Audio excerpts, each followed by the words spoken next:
Well, good evening, everybody. So grateful to be with us here at ULT San Diego for the Aquarian series.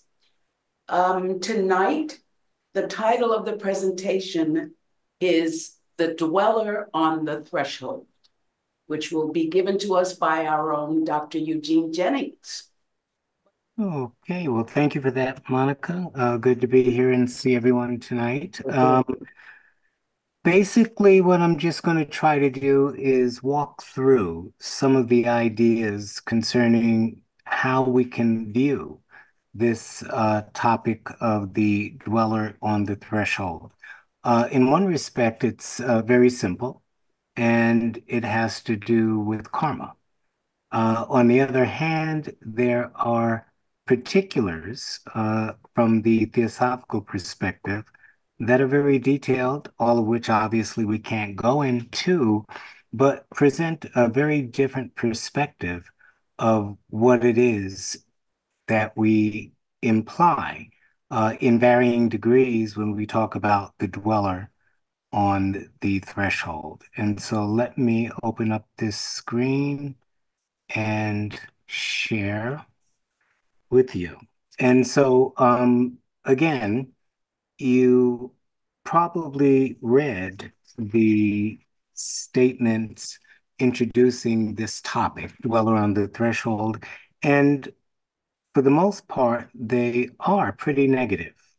And they pertain to individuals in varying degrees, from the typical human being to the so-called initiate, that may encounter things that even from the scientific point of view, we don't interpret in the manner that we should.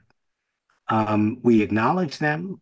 We call them all kinds of mental aberrations, or all kinds of obsessive, perhaps compulsive, um, driving forces. But from a theosophical perspective, they have a clear cause. And you also noticed in the beginning, where we had the title, that we put an S purposely on the end of dweller, uh, because when we're really looking into the teachings of theosophy, there are many different kinds of dwellers. And yet the most, how can we say, the most challenging one of all is perhaps the last one that we'll speak of. Um, Typically in good old New York, when the lodge was functioning in old days, we would always open up the talks with a reading. And there are two readings from HPB that I thought would be really, really nice, because if we can appreciate these two readings, uh, really then there's nothing else to say. There's only fishing out the details and trying to properly understand what the words imply. And so when we look at the word dweller, one way that we can interpret it is as a force or a set of impressions that do just that. They dwell, they stay, they persist, they live, and they are not easily erased.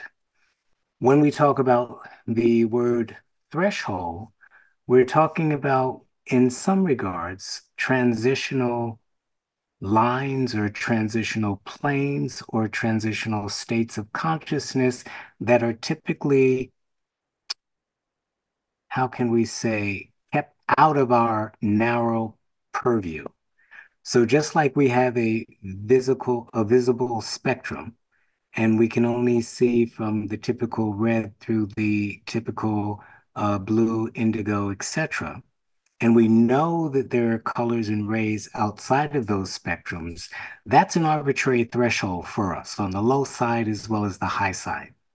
And so when we talk about thresholds, there are individuals that can cross thresholds. HPB refers to them in kind of a metaphorical way as amphibious beings. Just as amphibians can live in the sea or in the water as well as on land, these beings can live in different states and different planes of existence. Just because of, as HPB says, the particular way their central nervous system is organized. And it is not the typical way that ours would be, only because they are susceptible to that wider range of perception. And there are beings that we're very familiar with who we meet every day, talk to every day, we kind of take for granted that we call synesthetic beings.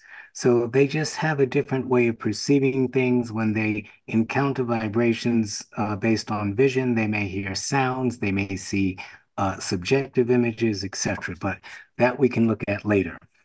So when we put this title together, Dweller on the Threshold, we're really talking about the perception and encounter with forces, impressions, energies, subjective something that we encounter when we change states of either perceptual existence or states of consciousness, no different than turning channels on a TV or a radio station, or nowadays, the different streaming frequencies that we tune into to look at different activities, all of which are going on simultaneously. And so to actually begin this, we can read this from HPB, and you probably read it as we were talking, but it's an important reading. And she says, the individualization of man after death depended on the spirit, not on his soul and body. And let's stop for a moment because just those words indicate three different things. We typically lump them together, we conflate them, we mistake one for the other, but she's telling us in this first sentence that they are three distinct things already. Although the word personality, in the sense in which it is usually understood, is an absurdity if applied literally to our immortal essence. Still, the latter is a distinct entity, immortal and eternal per se. And as in the case of criminals beyond redemption, when the shining thread which links the spirit to the soul from the moment of the birth of a child is violently snapped, and the disembodied entity is left to share the fate of the lower animals, to gradually dissolve into ether and have its individuality annihilated. Even then, the spirit remains a distinct being. It becomes a planetary spirit, an angel. And the takeaway from this is that individuality is not personality. Individuality is guaranteed immortality. Personality is totally a conditional fabrication that may or may not exist continually, depending upon how we live. And as we would have it, it does not want to change now. Let's see if we can get it to go to number 2. Okay, there. Nope. Back. Nope. All right. Here's the second one. When man dies, his second and third principles die with him. And for those that may be new, obviously Theosophy talks about the 7 principal aspects that a being uses during their life and incarnation. And so the first from the bottom up, the body, the second, the astral, the third, the life that pervades that, all die when the being physiologically dies. The lower triad disappears, and the 4th, 5th, 6th, and 7th principles form the surviving quaternary. So we're used to talking about the quaternary theosophically from the bottom up, which is the lower four. But here's something else is happening when the being dies. The first three, if it's the appointed time, die off. And then there are four, the comic nature or the motivating passions and desires, the nature of the intelligence, and then the soul and the spirit exist as a quaternary. He goes on to say, thenceforth, it is a death struggle between the upper and lower dualities, the sixth and seventh, and the fifth and fourth. If the upper wins, the sixth, having nobler affections, its saintly though they be earthly aspirations and the most spiritualized portions of its mind, follows its divine elder, the seventh, into the gestation state, and the fifth and fourth remain in association as an empty shell, to roam in the earth's atmosphere with half the personal memory gone, and the more brutal instincts fully alive for a certain period, and elementary. If, on the other hand, it is the upper duality, i.e., spirit and soul, which is defeated, there it is the fifth principle that assimilates all that there may be left of personal recollection and perceptions of its personal individuality in the sixth, while the sixth and seventh now a pure spiritual individual monad with nothing left in it of the late personality. And so here we have that second death, so to speak, where there's got to be a separation, a shifting out of what is worthy of what we call immortality and what definitely needs to be recycled. And so in this case, if the fourth and fifth cannot give anything to the sixth and seventh, the totality of that becomes recycled. And if something of the fifth and those more pure aspects of the fourth can be assimilated into the sixth and seventh, then something of that personality construct may continue. Now, again, to help us put all of that information together, because that information gives us the very basis for understanding what the dweller is from the point of view of karma and simple reincarnation, and what the dweller is from the perspective of what someone who might be called an initiate has to face, confront, assimilate, and transform, or in other words, transcend.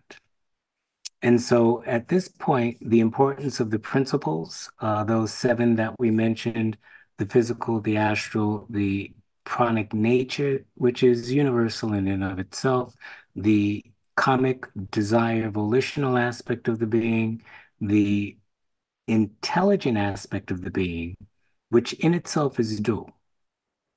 And that duality of that intelligence has one part in its lowest aspect embedded, as HPB says, in the central nervous system of the brain, as an extension of its true self that exists in the heart. And another part is linked up with that first bullet, the spiritual ego. That spiritual ego is the only immortal aspect of our being that the teachings recognize. And in its most pure sense, it is what is called Atma Buddhi, or the universal spirit, and the vehicle of universality, which that spirit animates, sustains, and in which that soul, spiritual soul, lives as if it were a fish in an ocean or us in air. And then it has its emanation, which is the second bullet, its ray. And that ray, for those that are used to reading The Voice of the Silence, takes on many aspects, and that is the ray that HPB talks about that has a direct affiliation after it is incarnated through its planes and states in the astral being that affiliates it with the central nervous system and the brain of the physical states that we're used to functioning in. The link between the two, between what we have that we are using right now, listening to me run my mouth, and the true portion of our being that has the potential to become immortal, is the ray. And that ray and its linkage is called the Antaskarana.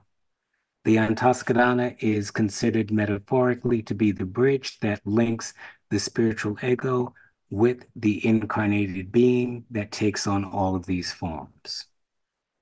And then that so-called, and these are the words used by HPB's teacher, the astral monad or the astral ego, depending upon what we're talking about, is that which takes its seat in the astral form, which is that electromagnetic pattern or matrix in which or upon which physical matter aggregates and we take on the appearance of physical beings.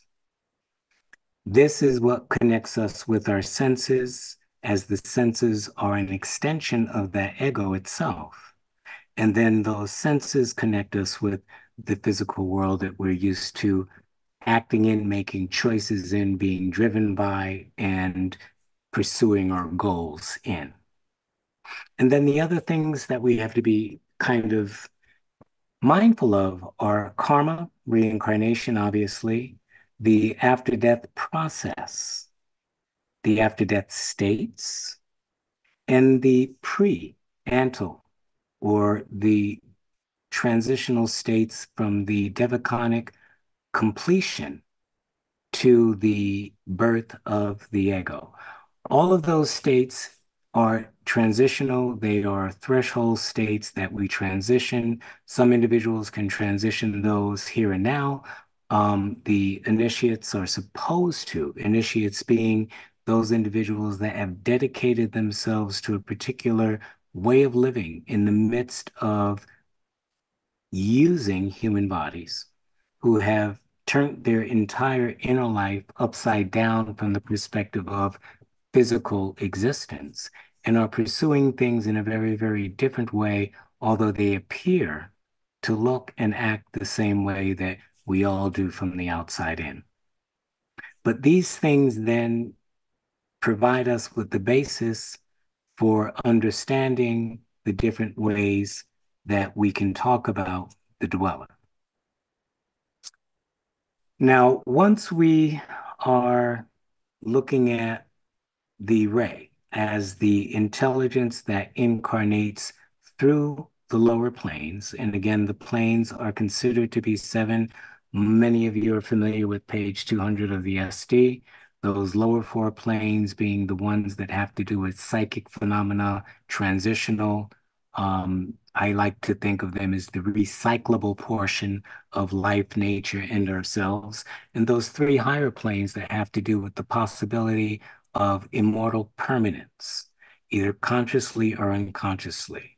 If we are on that path of the initiate in time, perhaps the possibility of being able to make those transitions consciously and self-reflectively exists for the being. Most often, it's just an unconscious process. And when we're born, we kind of get ticked off as to why we're born, what we are born into, why do we have the challenges we have, et cetera, et cetera. We just love to complain. But when we're looking at the idea of manas or mind or the incarnating being, it really, from this student's perspective, breaks down into an easy way of looking at things. Either 100% of that ego is invested in the form, i.e., in the brain where we're making conscious choices, in our sleep states, which we're trying to make fully conscious, perhaps in our after death states and transition states that we're trying to make more fully conscious through the practice, through the living of spirituality, we end up investing our energies either upward or downward. If we invest them in an upward manner, we're climbing up towards that Antaskadonic bridge metaphorically, and we are imprinting those energies in the immortal part of ourselves. If we're doing it in a downward way, if we're just caught up in life, if we're caught up in physicality, if we're tracing the earthly dreams, it's not wrong, it's not bad, but it doesn't necessarily lead to immortality as such. It does lead to reincarnation, and when we reincarnate, the very same things that we encountered that we use for the better or for the worse get reprocessed, recycled, and come back to us as metaphorically the skandhas of our being, or we can look at it in a very gross way as the DNA that we are made up of that seems to dictate a portion of our lives. At least science is at the point now where they say DNA is not everything. And so obviously with epigenetics and things of that nature, there's a greater degree of freedom that we have with manipulating our own vehicles and structures in life. But again, many of us succumb to that blind cycle of birth, death, reincarnation. If we have 100% of that incarnating manas and we spend 90% of it investing in temporal terrestrial life, interests, pursuits, that means that we've got 10% left to invest in immortality. If we invest 99.9% in terrestrial pursuits, that means we've got 0.1%. If we invest 100% in terrestrial pursuits, for better or for worse, that means we got diddly, we've got nothing. And in those cases, there are no impressions that the immortal aspect of ourselves can carry away to preserve. And so these next comments, the residual kamarupa of everyone as a dweller becomes a possibility just in the form of karma.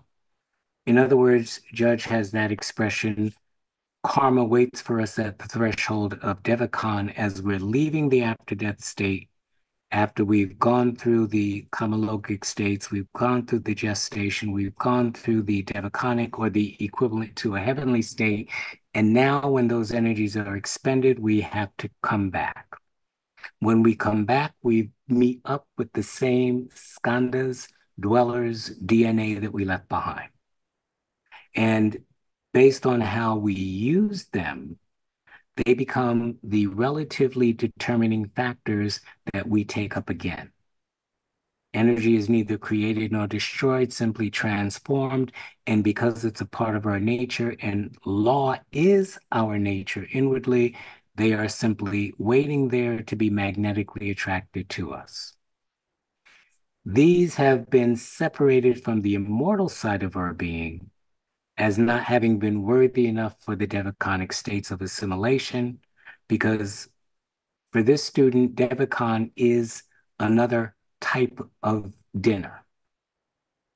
In it, we assimilate and digest all of the noble, aspirational, divine, spiritual qualities, traits, efforts, energies, and actions or wishes that we had in life.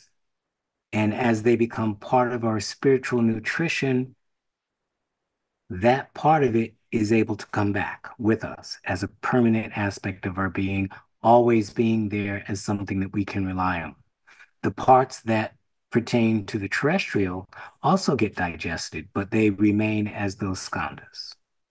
And so the recyclable portions can be seen as dwellers in their own sense because they wait for us. We can't get rid of them. and they are the karmic determinants of our being, of our life, of the race that we take on, of the cycle that we're born into, of the duration of our life in terms of the astral matrix that truly identifies the duration of how long we can live.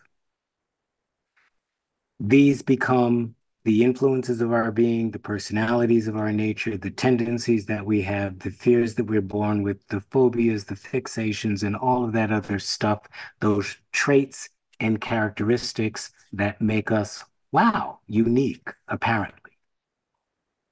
The other type is that which was separated during a lifetime. As HPB says in those earlier quotes, if the thread or the antaskarana or the cord that connects the spiritual with the physical is severed before it's time for that being to die, the spiritual ego takes off. The death of the personal soul becomes a fact. There is no longer any spiritual influence transitioning into that monastic being. It is cold, it is intellectual, it is full of passions, and essentially amoral. And depending upon how long that exists, that also waits for the spiritual ego to reincarnate. That becomes another type of dweller.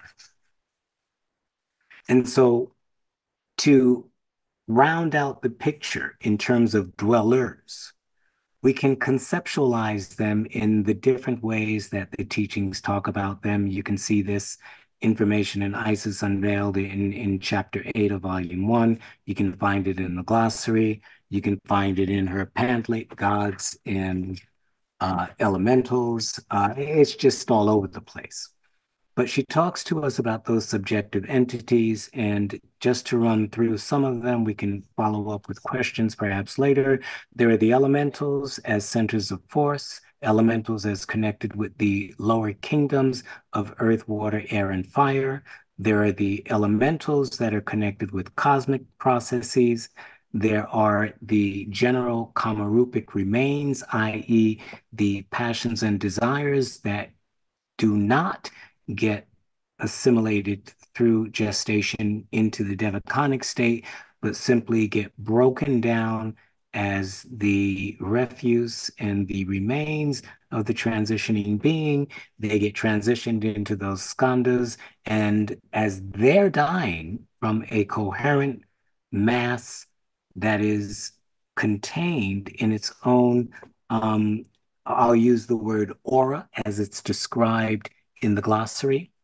And it's described in the glossary as that mental, electric, and vital field of activity and influence that belongs to the lower quaternary or the lower being, not the higher.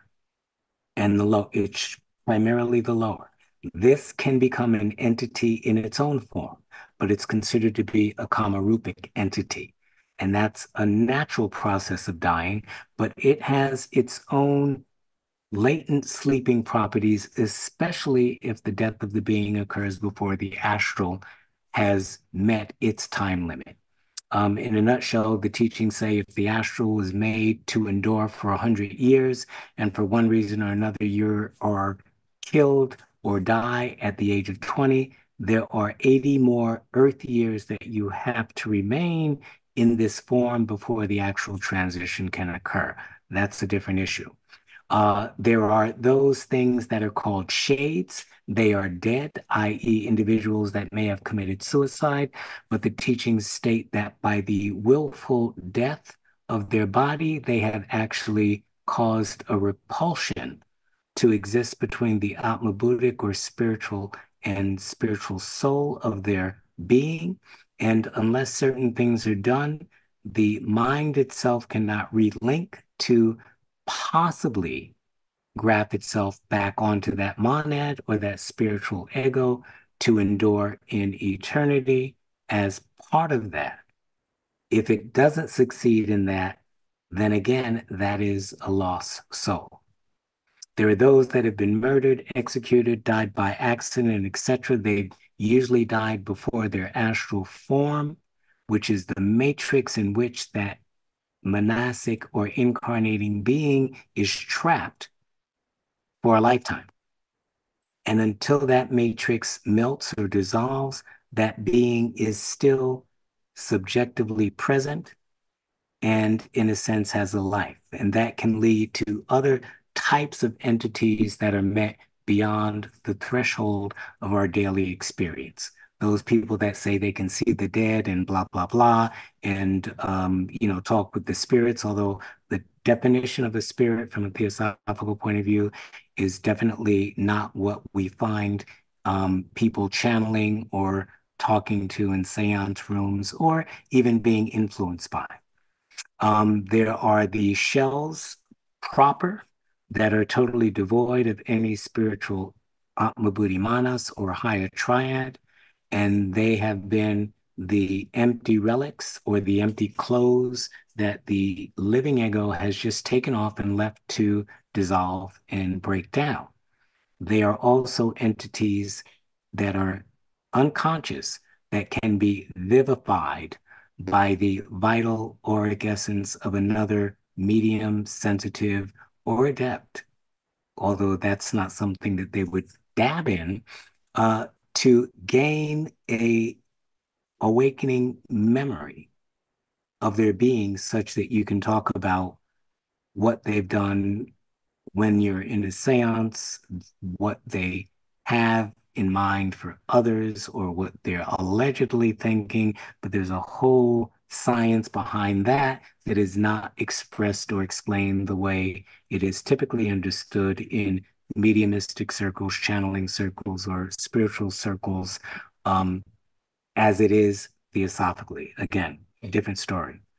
And then she speaks about elementaries of degrees of consciousness. And again, this takes us back to those when we're thinking about the monastic intelligence that really incarnates. If 65% of its being is invested in that lower terrestrial nature, and that nature is cut off from the spiritual ego, 65% of intelligent possibility in terms of consciousness exists in that mental electro-vital field. They may or may not be self-reflectively conscious and aware. If they are, they have practiced the arts, put it that way in quotes, and yet they are trapped in their own, as we say, astral field of the earth itself. They still have certain abilities, they still have certain influences, typically negative. Nothing that does not transcend that fourth plane or that fourth principle from the point of view of theosophical teaching is necessarily good. And I'll put that in quotes because it requires a lot of explanation. And then there are those that she says are the astrals of the living. That would be you and me, sometimes conscious, sometimes unconscious. Quirky things happen and we find ourselves in different states, but we are semi-aware. We find ourselves in a dreamy state, but we're not dreaming because we know that we can look at the body or some other things like that. And then there are those that are consciously, self-reflectively active in their astral. We'll put that word in quotes. The more typical term is the Mayavi Rupa. And they are entities there for positive or negative.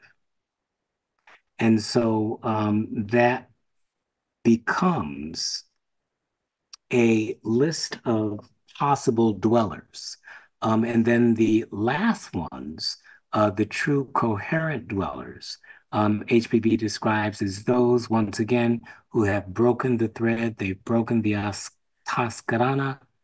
There is no spiritual light flooding in them. They have usurped what energy, consciousness, and personal life existence was being stored up in the Buddhic aspect of their monastic nature. And that energy is now being concentrated within the astral form. And there's nothing good about it. And so these are, again, kind of a broad list of the many different kinds of entities that can be encountered, all with their own characteristics, properties, functions, consciousness, or unconsciousness. And from a theosophical point of view, if we are not aware of these, we are in trouble if we begin to engage in these transitions of those threshold states. And so, to paraphrase again, in regards to the loss of soul, to the ideas and the beings that we encounter in this subjective realm of our being, there's the doctrine that we've spoken about that pertains to the losing of one's soul, the cutting of the cord, the absence of any spiritual light at all, and they are considered to be self-reflective, conscious, negative elementaries, IES, which differs from an elemental. It pertains to the possible death and eventually obliteration of that human personality that has successfully severed the cord. That death may take sometimes, she says, up to a century or longer, depending upon the arts that they have practiced.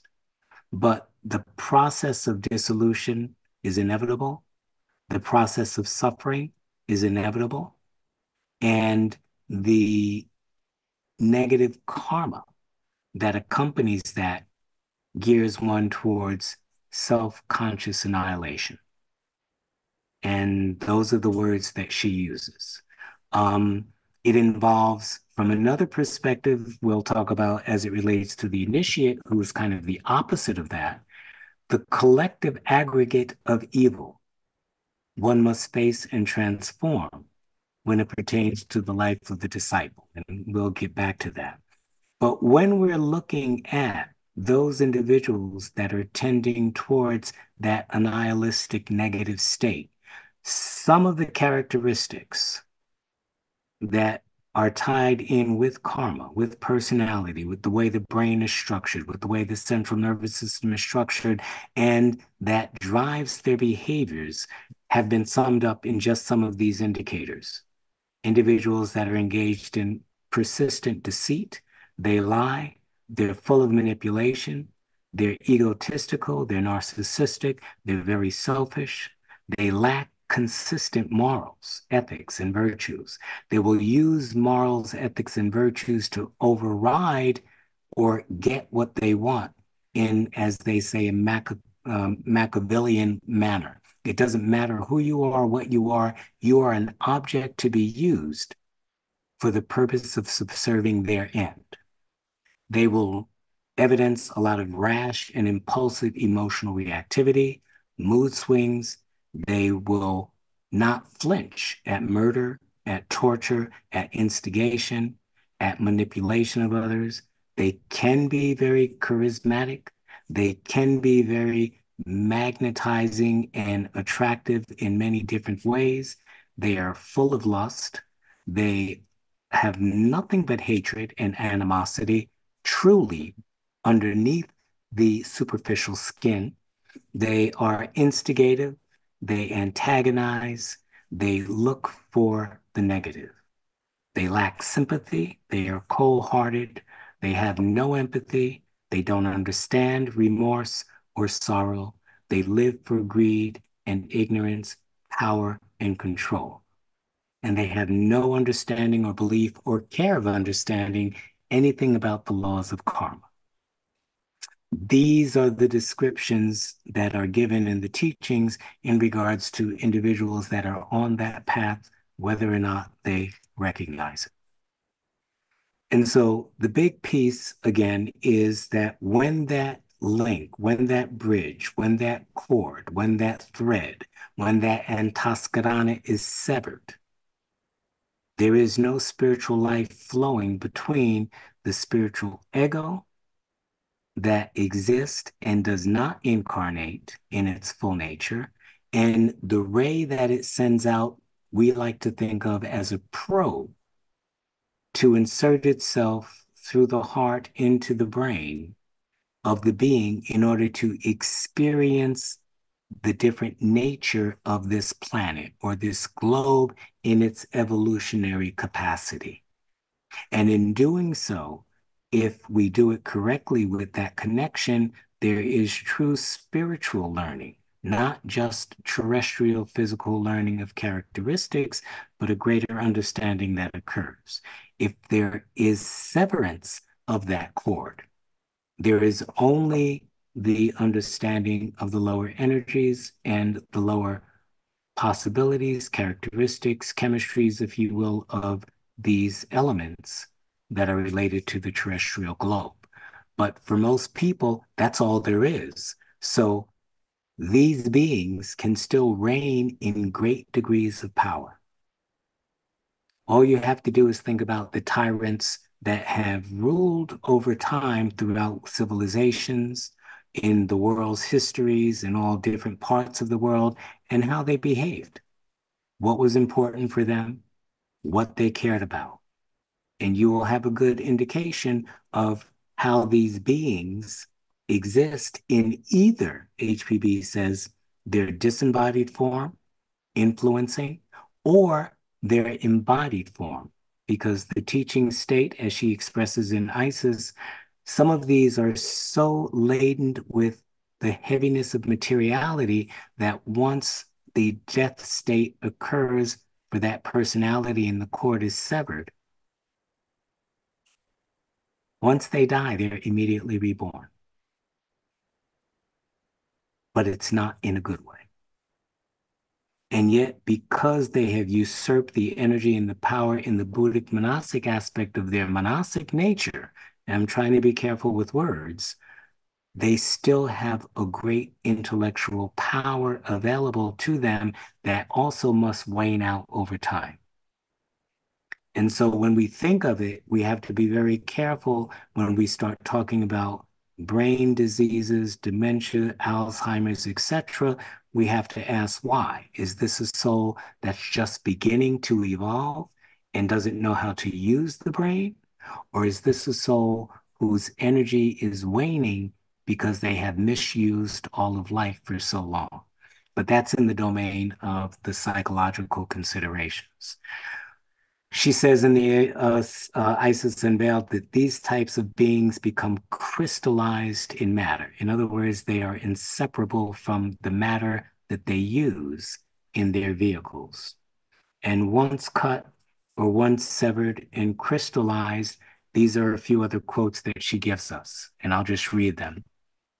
Like the vampire, the brain feeds and lives and grows in strength and power at the expense of its spiritual parent.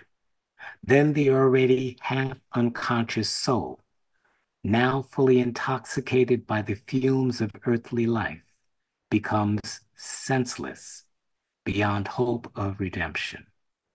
It is powerless to discern the splendor of its higher spirit, to hear the warning voice of its guardian angel and its God. Its grief and fear, hope and joy are all closely blended with its terrestrial existence. It ignores all that cannot be demonstrated by either its organs of action or sensation. It begins by becoming virtually dead. It dies at last completely. It is annihilated. Such a catastrophe may often happen long years before the final separation of the life principle from the body. The whole essence of the latter has been already absorbed by the vital system of the physical man. Grim death frees but a spiritual corpse, at best an idiot. And so now we kind of set the stage for understanding what can become karma or what can become the dweller, as HPB brings up to us in that story of Dr. Jekyll and Mr. Hyde, which she says is a truly occult tale. And so when we look at all of these subjective entities, elements, whoops, sorry about the balloons again, and skandhas, how they impact DNA, how they form our personality, etc.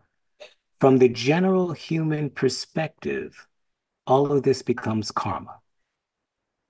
They are imprinted with our magnetic signature or the magnetic signature of that ego. Hence, they are drawn continuously to that ego. There is no mistake in regards to the magnetic imprint, if we can use that metaphor, that draws. Hence, the affinity for certain things and the repulsive nature about other things. So we can be repulsive to everything good because that's not what our magnetic affinities draw us to, or we can be repulsive towards everything evil. And in the midst of all evil, we can still pursue a spiritual life. So, on the one hand, that can become simply the karma of people. And on the other hand, in terms of initiate, as being one who is consciously trying to awaken the spiritual nature in a, how can we say, earlier, faster way, it becomes a trial. And that is the initiate on trial that HPB talks about. And the initiate is different than the typical human being because first, they have to understand the knowledge and the wisdom, which is what has been presented here in very shorthand in regards to the whole system. Then they have to, just as we first learn chemistry in the book and then we do it in the lab, they have to face it in the laboratory of life. The laboratory of life is the entire field of this globe, all of the energies of this globe, all of the races of this globe, all of the hatred of this globe, all of the love of this globe. But when they are consciously on trial, and we can start from smaller circles first, in a sense, they meet the dweller or the cumulative fields. And remember how we describe the aura as the mental, electrical, vital field of the lower quaternary of our being, in which all of the kamic, manasic, and vital elements of a life lived are sloughed off. They can be enlivened and activated and made to appear as if they were alive, but really, again, they're just the dregs. But there's still forces that have influences that can overcome people. And although when we say, oh, the devil made me do it, or I heard voices that told me to do it, we say from a psychological perspective, not a problem. They got schizophrenia, or they were depressed and they got psychotic, or they were dealing with obsessive compulsive disorder, whatever. We give them medications. The medications may or may not cut off the circuitry temporarily. It has not destroyed the impressions, the imprints, and the mental, electrical, vital tendencies. And therein, we can encounter the urges, the obsessions, the compulsions, the possessions in a legitimate way that from an objective perspective may simply be fields of energy, frequencies of energy that have no particular shape and form, and yet for the initiate, it takes on a shape and form because of the faculties that they are developing on their path. And so there will be, as Carl Jung said, and I'll just use his term very loosely, the shadow. For him, the shadow could have been a good thing for bad people because they suppressed all of their good and they lived out their bad, or vice versa. For bad, I mean, for bad, I'm sorry, got that backwards. For the good people that suppress the evil, they've got to deal with that. For the bad people that suppress the good, they got to deal with that. That's how he uses the shadow term.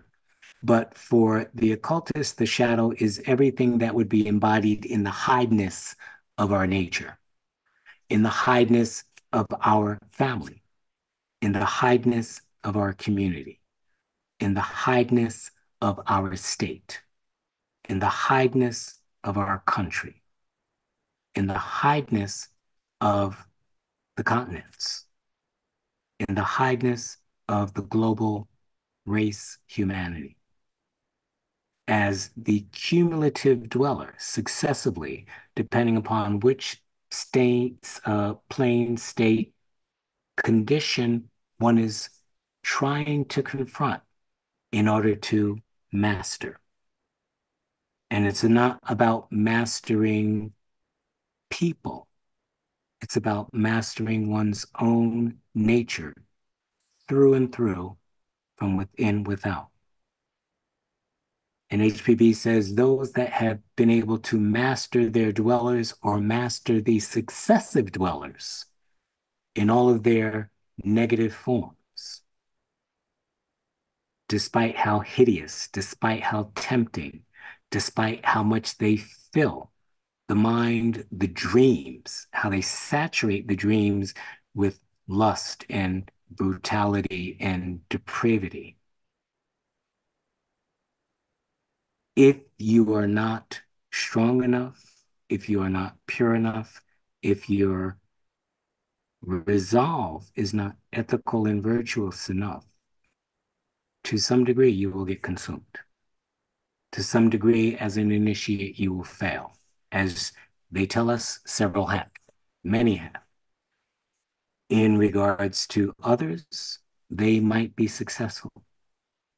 And in being successful, they get to consciously enter into that huge community of global adepts and initiates that is described in the Secret Doctrine as having been successful, as having conquered all of the dwellers that they need to.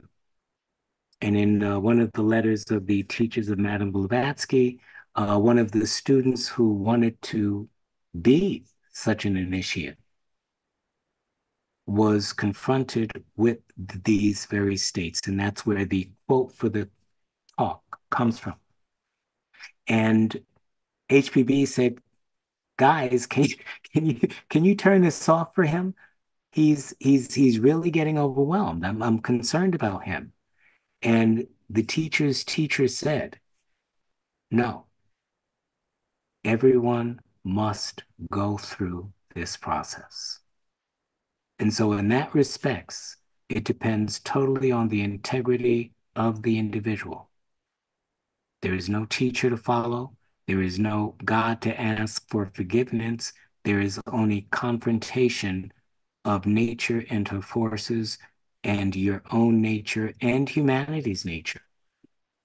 Because if you cannot look those forces in the eye, metaphorically face to face, then when we begin to look at the atrocities that are still occurring on the face of this earth, the false prophets, the people that are being manipulated, the people that are being murdered, the people that are being killed, the politicians that have their hands in the wrong pockets, the religious personnels and popes and pastors that are abusing their congregation and brainwashing their congregation, the cults that are manipulating people. Where can we find the simple sanity that shows the wisdom of not relying on any external person for what we should be seeking internally for? And that is the spiritual ego that is universal, but is inherent within the heart of each being. And that becomes the path of the initiate, and the various degrees of the dwellers of negativity are the very things that those initiates either conquer or are destroyed by. The good note that we can end on is that there are also positive dwellers. And for those that are successful and for those that have made it through their initiations, and for those that have not faltered, and for those that have not doubted, and for those that have sacrificed their very life for the only goal that they believe is the true goal, they encounter different dwellers. And some of those dwellers HPB describes for us as you're seeing this list, the planetary spirits, and we have to be careful because they are used in various modalities and definitions and apply to different domains of the earth as well as different planes of the earth. There are those Dian Chohans that are considered to be the true living intelligences that are responsible for the real flow of spiritual evolution in the midst of physical and psychic evolution. And yet there is a way to encounter and to, how might we say, communicate, and I have to put that word in quotes, with them in regards to their influence, power, and knowledge. There are the Namanikayas of different degrees and the Bodhisattvas. There is the Watcher and the called Supreme Initiator. There are the Mayavis, and there are the different devas of those beings that have transcended the human stage of their own evolutionary purpose per se, and yet exist and are available. And so we'll end our talk on that note, and just open it up, I guess, for any discussions or questions or additions in regards to this topic of the dwellers. Thank you.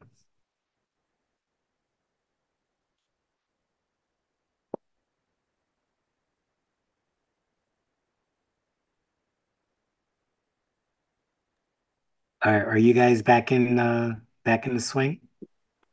Yes. Okay. Thank you so much, Jean, for this remarkable and comprehensive presentation. Why don't we open it up for questions? I see Dr. Brother Victor has his hand up. Yes, good afternoon. I'm sorry, good evening. Good evening. It's all good. Thank you. My question is, brother, could you explain what the threshold is doing, if it is doing anything in the day-to-day of practical life, in the dweller's own personal space, and maybe I can expound on it a little more.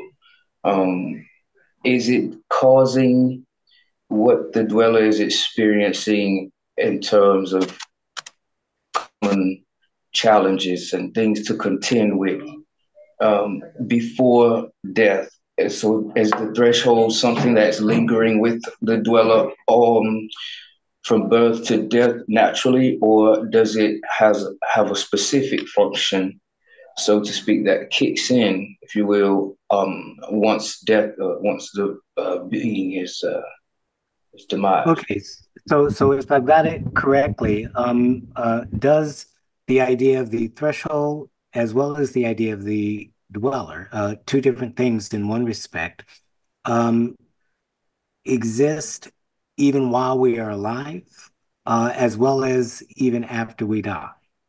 And in both questions, the answer is yes, which is why we try to explain it from the point of view of just thinking of karma and the karma that gives us our bodies, which is really our own self-determining behavior from one life to another. And so in the respect that what we are born with, the family we are born into, the limitations of the resources we have in regards to the lands that we are born into, the nature of our brain, whether we're always happy, whether we're depressed, whether we are struggling with obsessive compulsive ideations, whether we're struggling with mood instabilities, or whether we are struggling with compulsive urges or addictions or whatever. All of those can be considered practical, mundane dwellers. They are parts of our karmic makeup. They provide the affinities or the attractions that draw us to certain circumstances. And when we are in front of those circumstances, we either use our will to view them, clarify them, and overcome them, or we succumb to them. And to the degree that we succumb to them, they become our habits, they become our, yes, obsessions, our addictions, our personalities, our behaviors, our emotions, etc. So, in a very practical way, even the challenges that we face in life are the karmic affinities that we have been drawn to because we have relationship with them, whether that's jobs, whether that's people, whether that's going to war, whether that's the college we're in and the professors that we have. And you know, we don't want to say that it's micromanaging our lives, but it presents all of those challenges and or opportunities to us.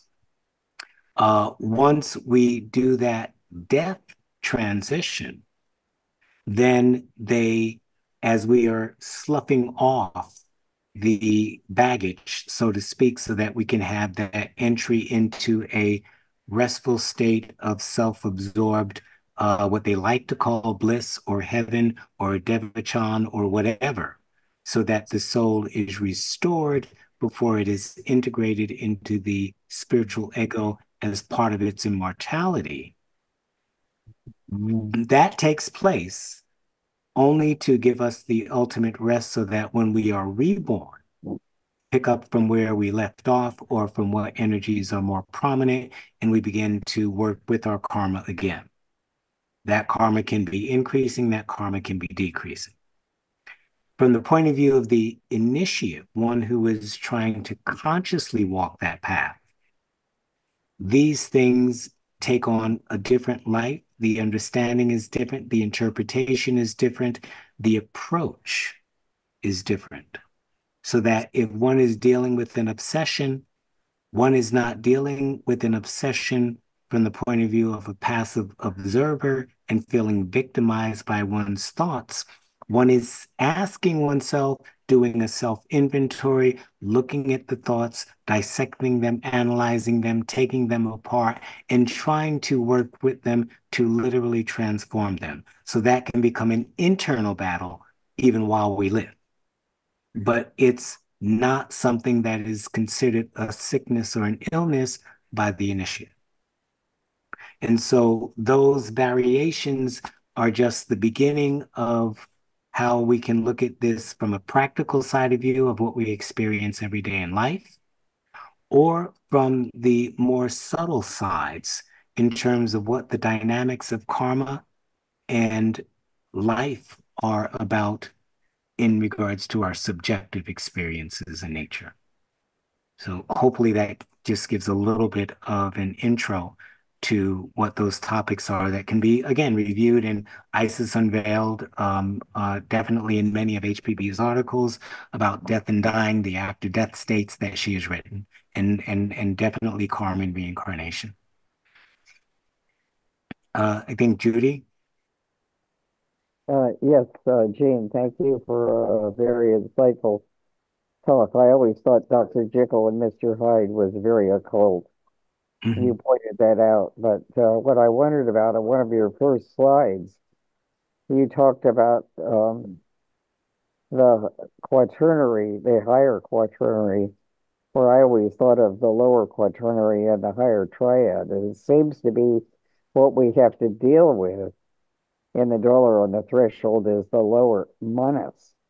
this Mhm. constant discursive mind, the evil-minded son of Dhritarashtra that gets us into trouble, personal desires, wishes, and of course, even if you think you killed it out, it rises from the dead. I once had the thought, well, now that I'm old, I'm not going to get into any more trouble. You know, I won't go to any wild parties. But then, of course, even that thought, yes, I can still do things that are very negative, you know, even in my state. So, Yes. isn't it the lower monism that I thought that was the third principle that needs to be killed out so that when we're reborn, that we're going to have slain those enemies in the past, as the voice of the silence says, and they won't arise again. And we'll have others to deal with, but gradually we can get rid of them so that we can lead a bodhisattva path. But as Mhm. long as we have them hanging with us, we won't be able to go on that path. I Right. wonder if you could explain this a little better. Because I always thought it was the lower manas that needs to be got rid of, manas being one, but the higher manas will, you know, go into the buddhi and atmic state.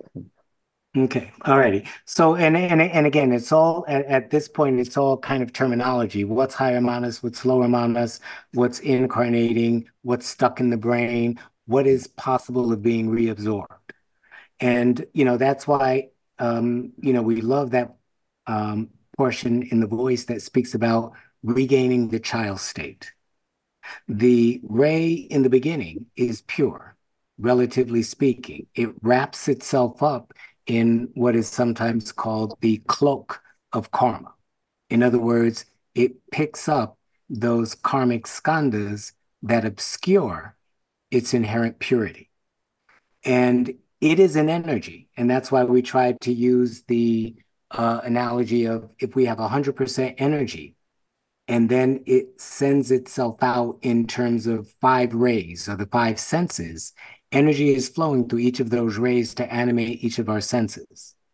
If through the karmic dressing that lower monastic entity is using with its probes, touch, hearing, smell, taste, and the other, if we're developing anything internally, if it is able to go through life, acknowledging in what we like to think of as a functional way, there's good actions, there are bad actions, there are functionally neutral actions that are considered to be inaction with action.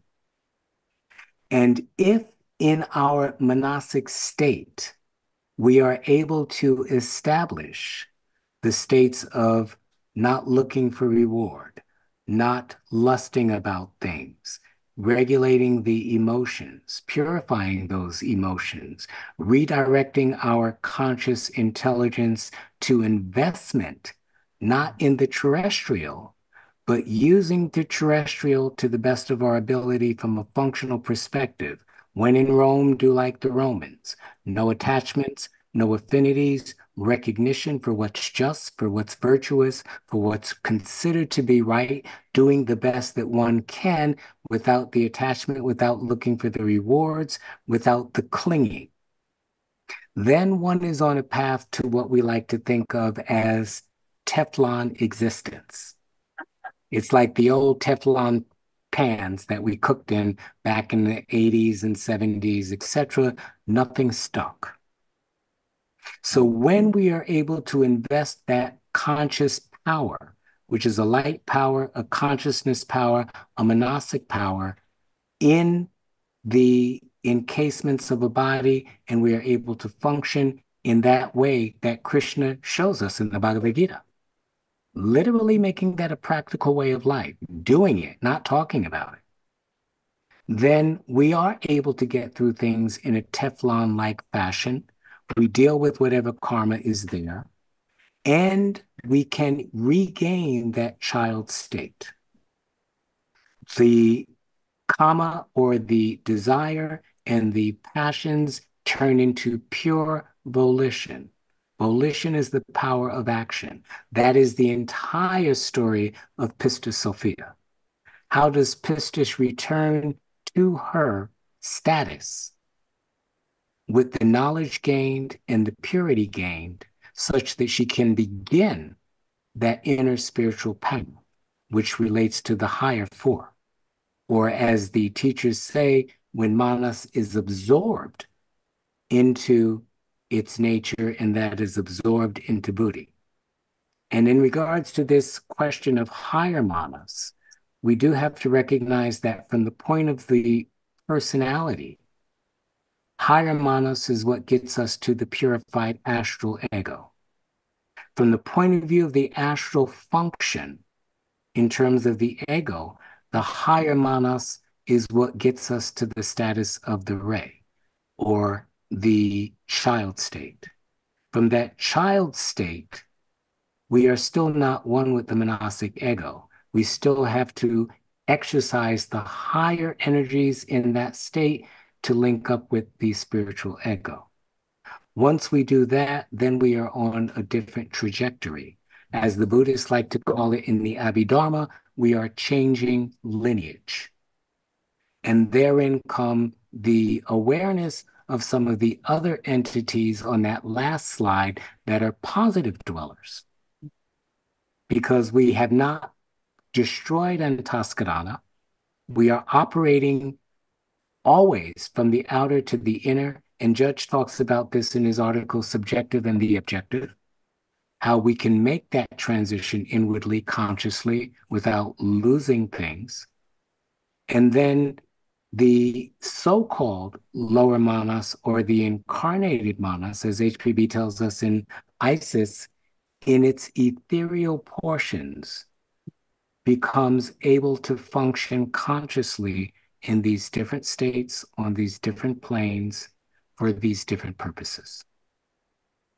And so that whole question of the incarnating ego, lower manas, has its own inner subsections, so to speak, that are given to us in terms of the, as we said, as one of the adepts used the terms, the astral monad, the astral ego, the inner ego, the higher ego, the spiritual ego. And when we begin to technically break down the teaching, these become different degrees of that monastic life. And in the article, the little pamphlet, Dreams and Somnambulism, HPB spells that out somewhat cryptically, but very, relatively speaking, clearly, if you pay attention to the different ways she describes that incarnating ego. So that is there in the teachings. It just requires the study. It requires the meditative pursuits. It requires, as the teachers say, living the life to know the doctrine. And they've provided that for us. So that's a wonderful thing. Ken? Hello there, Gene. Can you hear me okay? Hey, Ken. Fantastic. Well, thank you for this wonderful and amazingly complex presentation. In my past life, and I'm coming out of retirement at the moment as a psychiatrist, in my past life, I spent a past couple of years ago, 6 years at Atascadero State Hospital in San Luis Obispo County, working with people that the psychiatrists and the courts had called mentally disordered offenders. Mostly people with schizophrenia or bipolar with psychosis, and they'd done some crime. So the question is there a way that myself or someone like me in this kind of field could discern if the person we're dealing with has an ego that is growing and developing, and they're still at this primitive level, or they've reincarnated with one of these elementaries that is using their Buddhic battery, and we need to let them continue to dissolve and dissipate in a way that would protect other people from them being harmful. And in those two cases, the growing one, we might want to nurture them, also protect them like a baby in a crib, so they could grow and develop in a positive way. And the other ones kind of contain them in a sense until they dissolve and dissipate from this incarnation.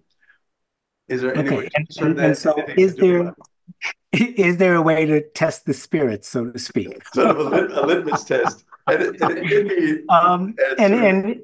and I guess you having been in that world of psychiatry, you know, I mean, you know, you come in touch with individuals from age 2 and 3 that have a story. They come into, I mean, if we're following the teaching, some of them come into families with seed that can only breed that kind of plant. And some of them are taken out of the families that they have come into, but planted into environments that are good.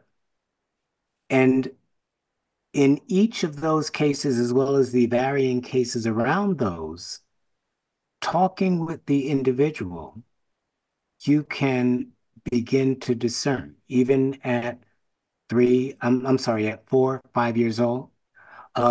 You know, in a sense, because what we're looking for are some of those very same qualities that the teachings have identified. And the ones that stand out most for me are lack of remorse, lack of empathy, lack of sympathy, and no insight in the context of impulsivity. And so when it's coming in, and when I say impulsivity, I'm not talking about, as you know, the ADHD, because you can have great kids with ADHD. And when they, you know, get their tuned up medicine wise or, you know, brainwave training wise or whatever, they are stellar. They are smart. They are contributing to the society. They're doing wonderful things. There are other individuals that have what I would just call a shade with them, and they really don't care. And they don't care from a young age. It's not as though it happens to them when they're later. The seeds are there. And the only thing that we've opted to do is to let them know that the seeds are there, to talk with their parents about those seeds, to talk with their parents about the family, to look at the conditions that worsen the expression of those seeds, to look at the conditions that minimize the expression of those, but keep on the alert for those. Because some of these school shootings that we're seeing, some of the murders that we're seeing, the cults that arise, the manipulations by the priests and the pastors and the politicians and everything else, the seeds are there. And so when we are carefully looking, you know, we don't like to look. I mean, it's bad enough to look in my own head, you know, but to look in someone else's, to see those seeds, when you're looking at them, yes, there are some that are coming in and they are innocent and they can be modified. Their parents are caring, their parents are loving.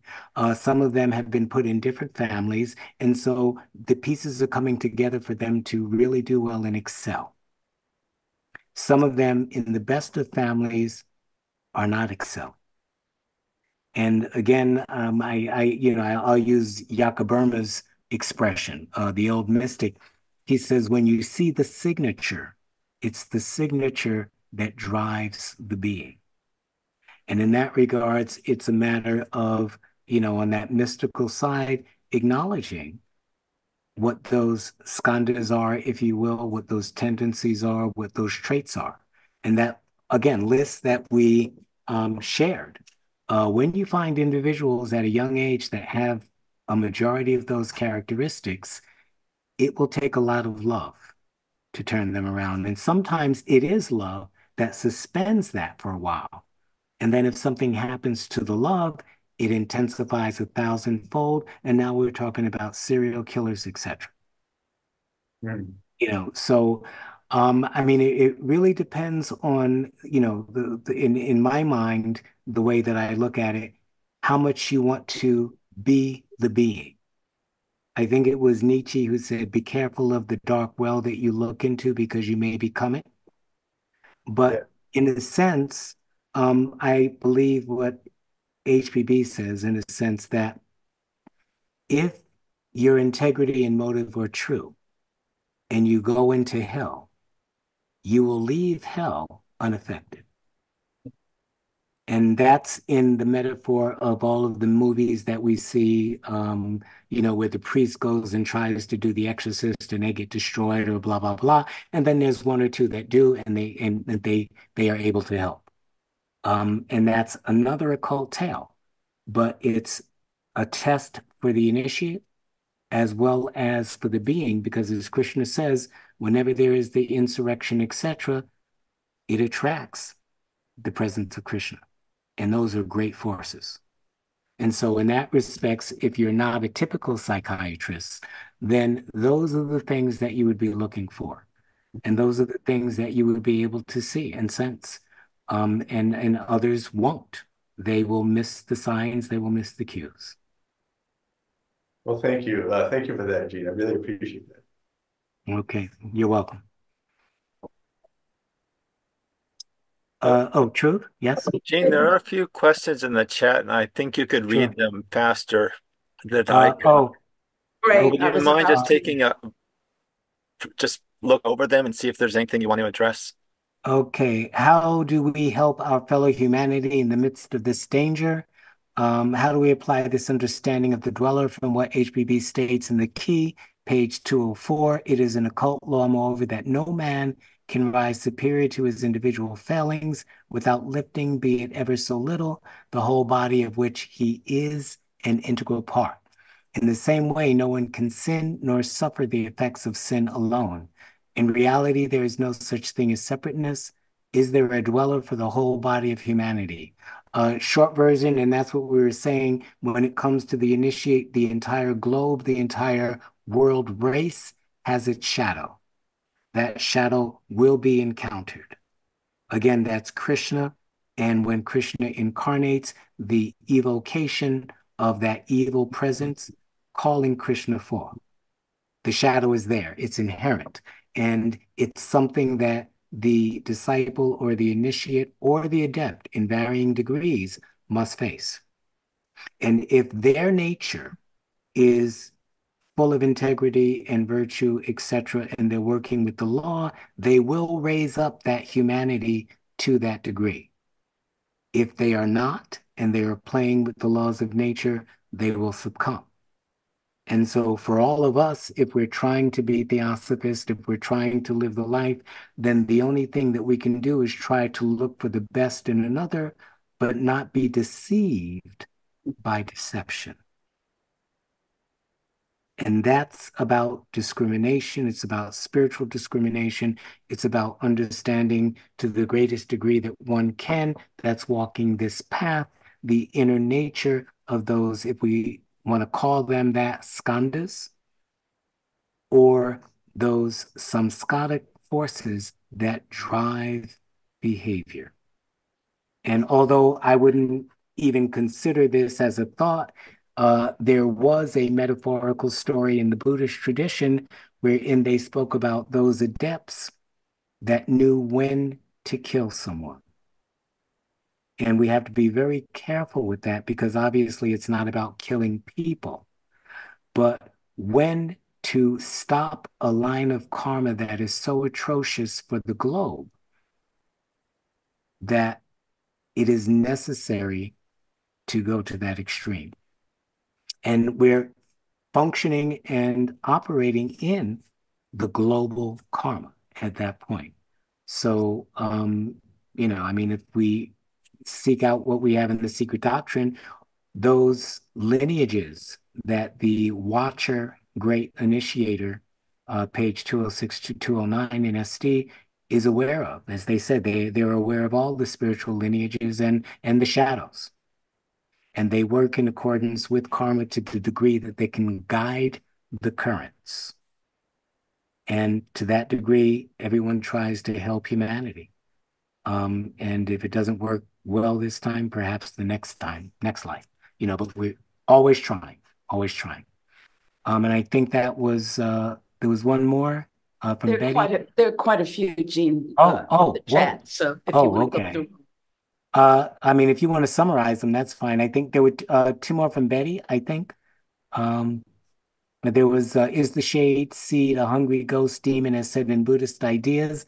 And in a short version, ghosts, demons, again, are nice terms, but I prefer the idea of that monastic electrical vital aura, despite calling it a ghost or demon or whatever, that has its characteristic impressions. And those impressions carry strong currents of influence, whether it's lust, whether it's murder, whether it's gluttony, whether it's addiction, whether it's obsession, whatever. And so names are just things that we pin on things, but when we're looking at the alleged underlying facts and the psychical process, that becomes the most important. They are related to our karma, obviously, which is why we are engaging with them to some degree. Ancestral spirits, and that's a whole different story. But if we look at ancestral from the point of view of karmic currents and connections, we can think of those currents as being related to not only our karmic past, but the race, the global race that we are affiliated with. And when we begin to understand the incarnation of the races and the awakening of the races, we begin to understand our relationship to and karmic connections with those. And then haven't worked out past karma acting as covert narcissism passed on to the next incarnation. Let's just say we wake up the next day the same way we went to sleep. There's no magic that occurs overnight in terms of the karmic influences. They wait on the threshold of awakening in the morning, even when we divest ourselves of them when we go into deep sleep at night. Okay, Monica, you, I think. Yes, thank you. My first understanding of the dweller on the threshold was that the dweller was the totality of one's faults or issues that serve as a block, let's say, to that oneness that we want with the higher self. And so you have given a wider perspective for sure about what the dweller is. And I certainly didn't know that there was a positive dweller as well as a negative. So my question is, if this is the battle that only we can take up, how does the positive dweller function for us? What's up with that? What's up with that? I mean, and again, I mean, we took advantage of the term dweller, and we expanded it all in accordance with how it's expressed theosophically, because those are entities that are there too. And so when we, whether we are good people, whatever that means, or we are trying to consciously walk that path, however each one defines that path. Theosophy obviously has its own unique way of defining that path. But when we are walking that path and when we have in degrees reattained the state of the child in the voice of the silence, we begin to resonate to different ideas. Just like the negative dweller influences the brain in a negative way, arouses the passions, arouses the anger, looks in a very suspicious way, becomes hypervigilant, becomes paranoid in regards to who likes them, who doesn't, gets caught up in all of this personality crap. In the very same way, the influences from those positive fields of existence untie the knot of self. And when that knot of self or that circle, and that's why we put personal devachanic states and then impersonal. Personal devachanic states are the common after-death state or positive influential state during life of most common human beings. Those that begin, as the teachings say, to think in impersonal ways, more universal ways, looking to solve universal global problems for the benefit of all of humanity without distinctions, race, creed, sex, caste, color, condition, political parties, etc., are now open and resonating with different influences that are more geared towards the whole, more geared towards whole harmony. It's a more difficult path because it's easier to deal with our own crap than it is humanities, but at the same time, it's a more rewarding path. But again, a greater karmic burden. Thank you. Thank you. You're welcome. And I think Betty has her hand up, and I think we're almost over time. Yes. Yeah, I just, because it was a two-part question, I can just read the second part out loud if you want. Okay. Because it related to the first. Okay.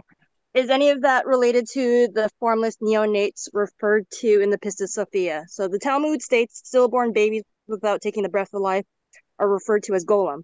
Are they in a state more easily compromised to be controlled by formless neonates in the next incarnation? And does that relate to and I only use the word hungry ghost demon because it's familiar to me in Buddhism.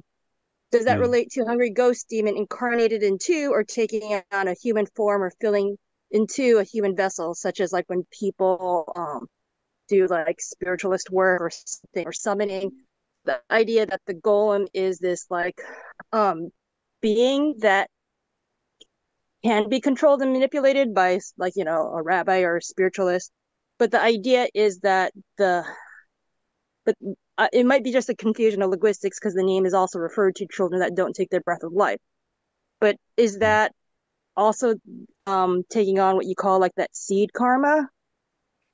If I'm understanding this right, I mean, there are certain beings that work with what we simply call the Nirmanakayas that have a karmic relationship with them, and their vehicles may be available too because of the way they are living, because of their vibratory resonance, because of their affinities, because of their past karmic connections consciously on the path. They may or may not, in this life, act as vehicles through which influences can have an effect in the world. Stillborns are a different issue in terms of if we're looking at it from the point of view of karma, because the teachings do tell us that there are those individuals whose karma is actually exhausted and completed at the moment of birth, such that they can die because there is no more karma in that current that they have to fulfill. And so going through that pre-death state, recognizing that pre-death vision, and preparing to take on a form up into the point of birth is a different kind of karma. And then that frees them from that karmic, what can we call it, compartment, such that they can then, taking on another birth if necessary, do what needs to be done from a different perspective. The ones that are born and then die early, similarly, like when we talk about children that typically take on the neoplastic tumors before age 4, age 5. When you talk with those individuals, for some reason or another, they're very, very bright. They're very, very aware. They're very, very understanding. And they usually help the parents deal with their eventual death. That's a different kind of karma that's coming in, but it's also a completion. And it also has to do with family karma in terms of egos that have worked things out, and that working out is coming to a successful closure.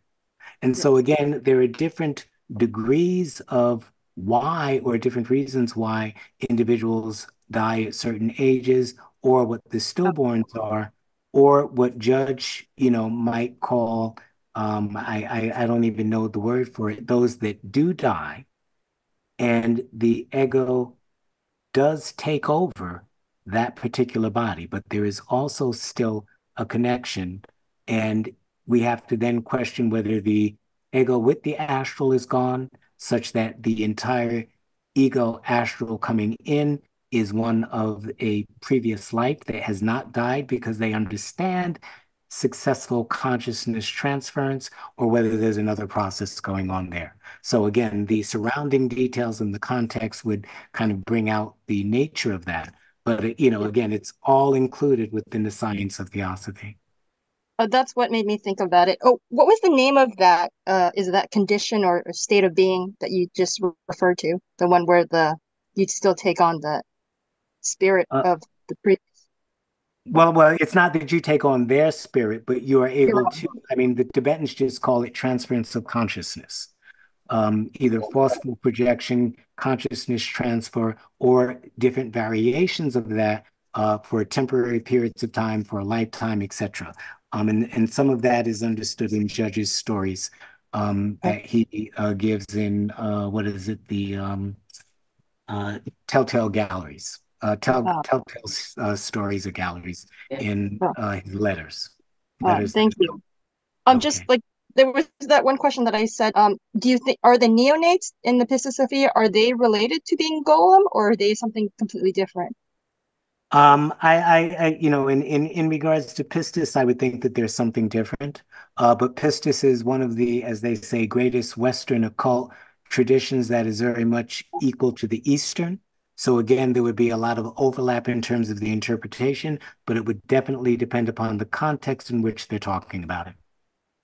Do you have any word that you think that it's similar to that I could look up? Then what the neonates could be? There are too many. Okay.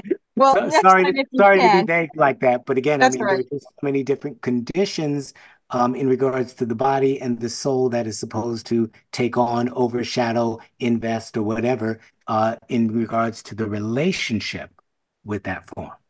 Okay. I'll let someone else go, but I'm just my thing is just I'm trying to understand what the neonates are, but if you can think of that in context of whatever some other time. Thank you. Okay, you got it. Thanks, Betty.